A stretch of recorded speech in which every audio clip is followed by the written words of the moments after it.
¿Qué tal amigos? Soy Julio López y esto es Marquesina 22. ¿Con Y?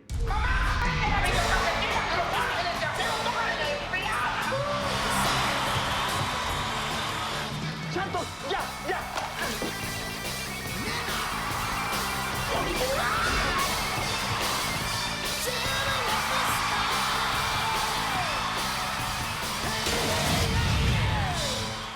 Regresamos.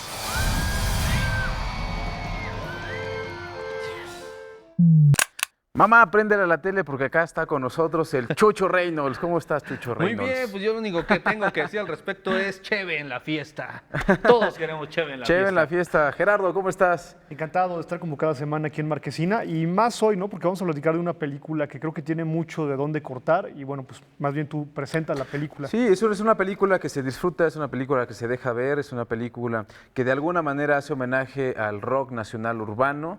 Es una película dirigida por Gustavo Bueno, que básicamente es la historia de un grupo que va a tomar su segundo aire, quiere recuperar ese viejo éxito, ese efímero éxito que tuvo en algún momento por una canción que se llama Cheve en la fiesta. Precisamente, ¿no? Se supone que estos sujetos, después de 30 años de haberse separado y haber tomado rumbos muy distintos a los que ellos tenían planeados, pues tienen la oportunidad de volver a reunirse porque una figura importante de la música a nivel mundial descubre esta canción, Cheve en la fiesta, y quiere hacer un cover con ella, ¿no? Y ese es el pretexto, digo, para dar toda esta historia, que a mí me parece que al menos como comedia y como vehículo de entretenimiento, que es una fórmula que han estado buscando mucho dentro de la cinematografía nacional, esta funciona, encuentra muy bien cuáles son los códigos hacia cuáles hacer contextualizar la idea y pues uno termina saliendo de muy buen humor después de haber visto esta película, ¿no?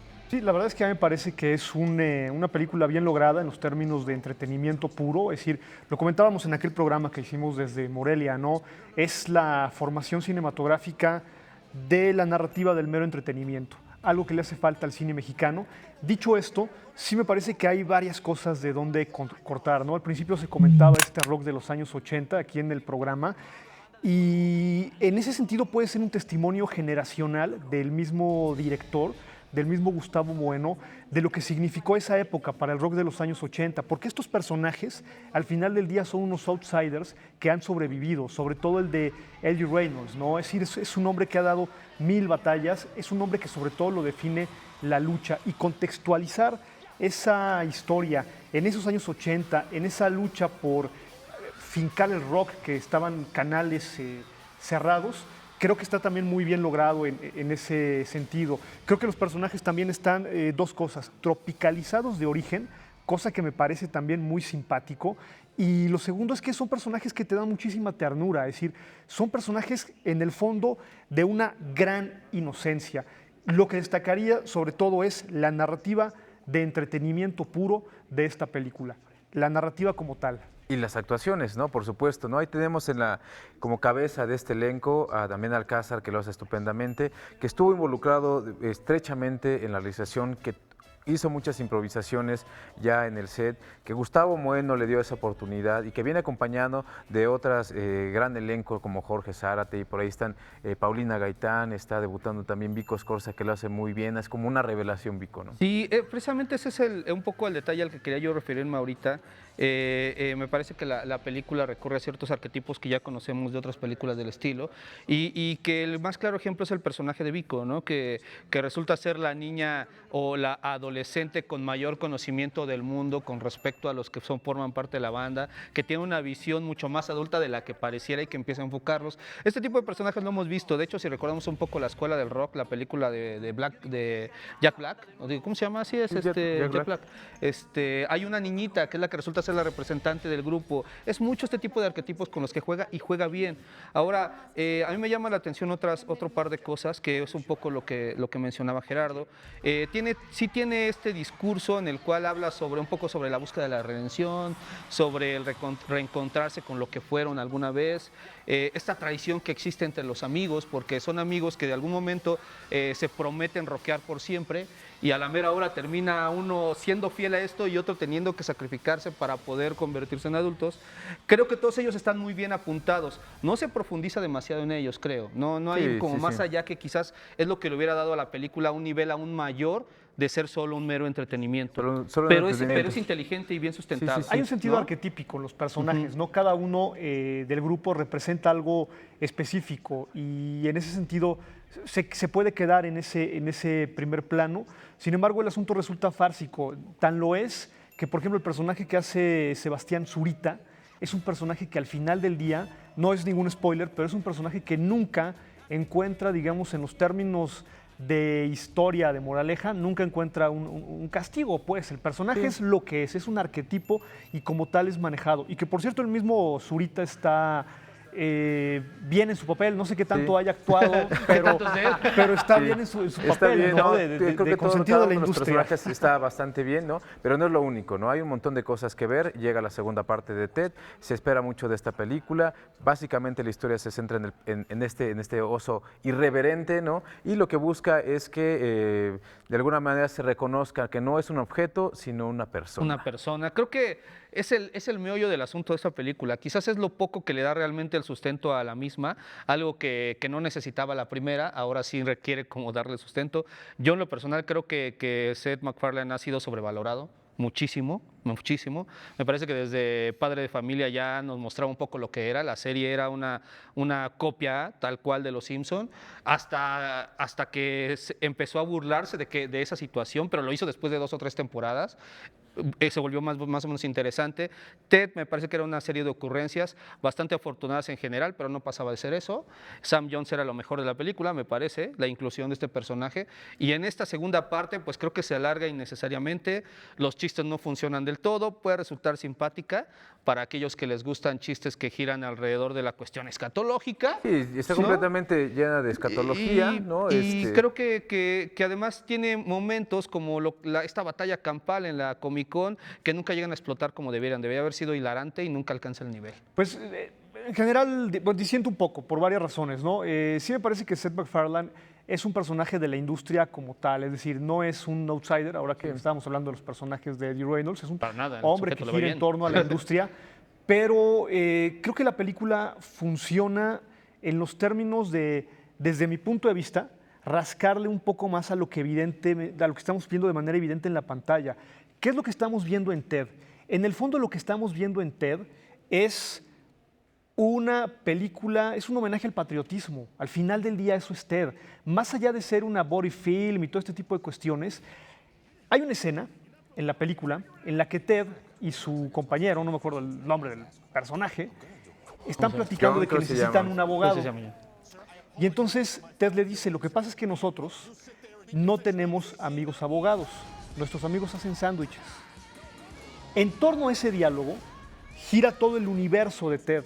Es decir, se permiten hacer chistes racistas, se permiten ser el norteamericano Mac, porque en el fondo la película es un homenaje a ese norteamericano Mac. Ese es el gran atractivo de Ted. Como lo es en Padre de Familia. Es un homenaje a la Norteamérica profunda y eso es lo que realmente está significando Ted. Más allá de los gags, que en esta película a mí la mayoría me parecen bien acertados, entiendo que no sorprenda como la primera, pero me parece que todavía, aún en esta película, Seth MacFarlane encuentra la llave, aunque le fue mal en taquilla y le fue mal en crítica, ¿no? La parodia misma a los derechos humanos de la película revela ese sentido de la Norteamérica profunda que nos está diciendo Ted. Eso es mi opinión. Sí, lo que yo vi en la película. Yo también creo un poco que sí, o sea que sí tiene eso que tú dices y también tiene un poco lo que dice Jesús, porque la película también tiene lagunas, hay cosas que quitaron y no pasaría absolutamente. Hay escenas en las que no pasa absolutamente. El abuso de Sam Jones, es el abuso de un gag que ya no tendría que ser. Y vamos a seguir hablando porque hay un montón de películas. Sí. La siguiente película de los 33, aquí también hay opiniones encontradas, ¿no? Sí. Esta película es dirigida por Patricia Regan, por un hecho bien conocido que sucedió en 2010. 33 mineros atrapados en una mina de Chile y que, bueno, ya todo el mundo conoce el final, pero bueno, no lo voy a contar para que ustedes la vayan a ver. Por si no lo saben. Por si no lo saben, no se las voy a arruinar, pero bueno, la película tiene sus bemoles, ¿no? Pues sí, yo creo que el problema de la película es que en realidad es una versión tremendamente amable y prácticamente pues hecha para como si fuera el estilo Disney de los 80s, ¿no? Con moraleja, incluso ahí, con situaciones arquetípicas que realmente llegan en el abuso o en el exceso. Creo que hay una primera mitad que no funciona, en donde los tiempos no concuerdan y que tienen que ver con la manufactura, ¿no? Que ya eso sí tiene que ver con manufactura misma, ya claro, ni siquiera con el tratamiento.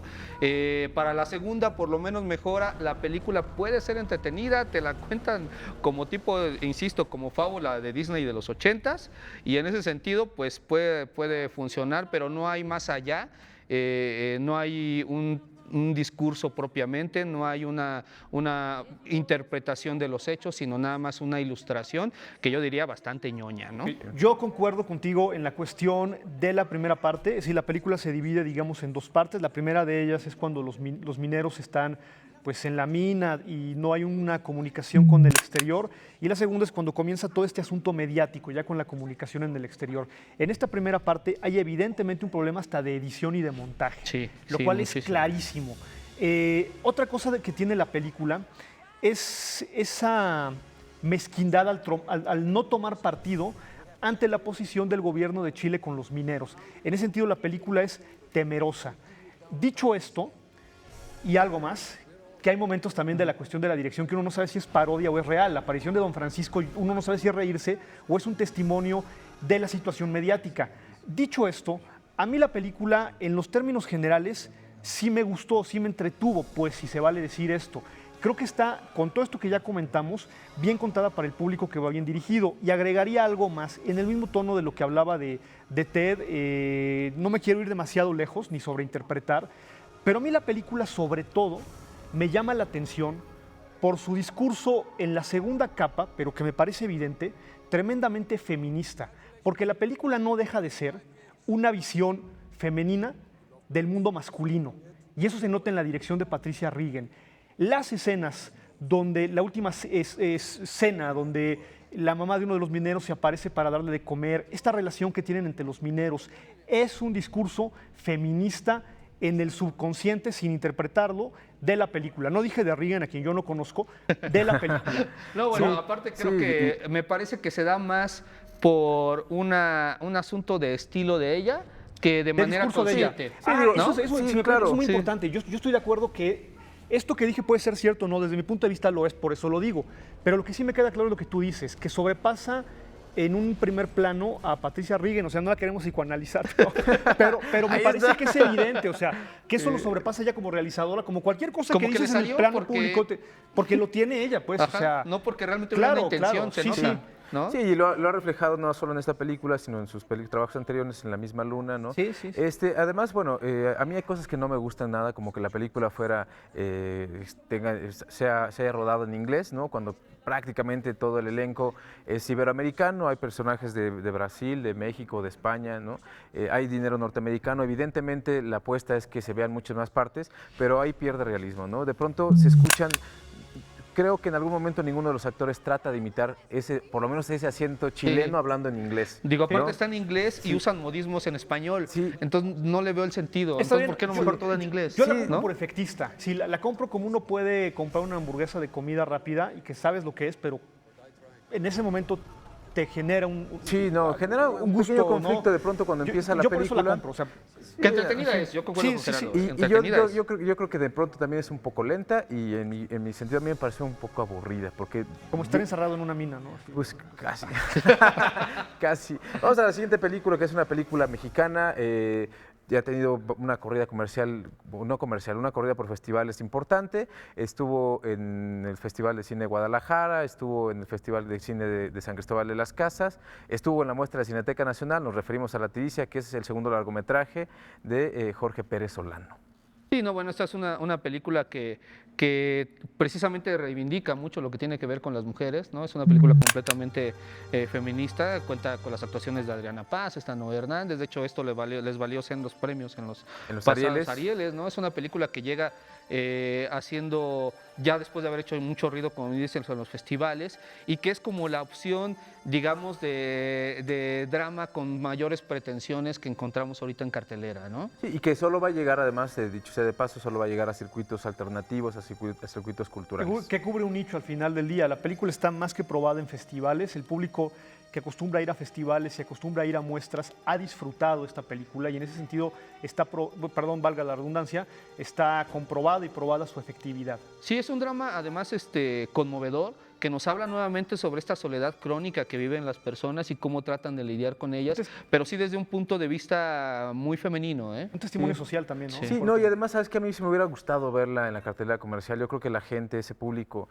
que anda por ahí disperso y que a veces no encuentra la película que quiere ver, si se mete a ver esta película le encanta, ¿no? Esta es la película que le devuelve el protagonismo a las emociones, a los seres humanos, y que por y eso que realmente vale la justamente pena. da nombre, que le da nombre, la tiricia. La tiricia es una especie de enfermedad, es una tristeza muy profunda, así se le conoce a esto de la tiricia. Gran trabajo de Jorge Pérez Solano, Sí, sí. no le fue nada bien en la distribución de su película anterior, pero hay todavía más, que también esta película es un documental, es de Artegios, ¿no? Que se ha encargado este sello de traer documentales a nuestro país. Trae un documental que se llama Lobos de Manhattan, bastante particular, me recuerda una película Sí. mexicana, ¿no? El Castillo, Es ¿no? El Castillo de la Pureza. Sí. Es la historia de una familia que el papá y la mamá han tenido prácticamente encerrados a sus siete hijos durante 15 años. Y ahí se va a Sí, desarrollar la no, historia. esta película es un testimonio brutal de los alcances que puede tener una idea dentro de las personas, porque lo que dice el papá o los argumentos que él tiene es que él pensó que era la mejor manera de lograr que sus hijos crecieran de una forma sana, sin que fueran contaminados por lo que estaba pasando socialmente, porque además los tiene encerrados en un departamento en el centro de Manhattan, en donde está rodeado de una urbanidad increíble. A mí en lo personal, una cosa que me llamó la atención y que era algo que le comentaba a Everardo González, que es el que está al frente de esto de Artegios, es la manera en que manejó el tono el director, que consigue que lo que estamos viendo sea tan inquietante y de pronto escabroso. Sí, es muy abrumadora la Sí, película. y que al mismo tiempo sea conmovedor en otros momentos, ¿no? La película es un testimonio devastador de los alcances que puede tener esto. Y sabes que al final del día disolver por medio de un documental a la familia y a la familia de Occidente, ese discurso que no es el discurso particular del tema, sino es el discurso general, me parece muy interesante. Vamos a disolver esto, pero desde el centro de donde se genera. Es hasta anárquico el asunto. Sí, es un momento muy particular donde se empieza a desarrollar esta historia, porque esta chica los encuentra justo cuando ellos están dejando como este cascarón que les impusieron, donde los mantuvieron encerrados, ¿no? Es sensacional, es un trabajo sensacional, ya lo he dicho en otras veces, el documental en estos tiempos ofrece unas posibilidades extraordinarias, ¿no? Ya nos tenemos que ir, pero tenemos también regalos. Tenemos el exótico Hotel Marigol 2. Es entretenida, ¿no? Divertida, creo que tiene un público. Es el blockbuster, pero no el blockbuster de los millones de dólares. O sea, es una película de temporada mediana en el cine comercial. Es una segunda parte, los actores están muy bien. A mí Dev Patel me parece excesivo la mayoría de las veces y ahora está bien en esta película, ¿no? Entonces creo que se puede ver. Bueno, pues muchas gracias, mi querido Gerardo. Encantado, y la verdad es que yo creo que vale la pena ver, no quiero escucharme paternal, pero sí apoyar en esta ocasión el cine mexicano. Creo que ahí está Eddie Reynolds, que es entretenimiento como tal. Y la tiricia, por Y la supuesto. tiricia, por supuesto, y entender que este es el momento de hacerlo, ¿no? Mi querido Yo Jesús. solo tengo que decir que vayan a ver Eddie Reynolds, que vayan a Por ver supuesto. La Tiricia y que haya cheve en la fiesta. Bueno, pues yo nada más me queda agradecerles a todos. Nos vemos la próxima semana con más estrenos de cine.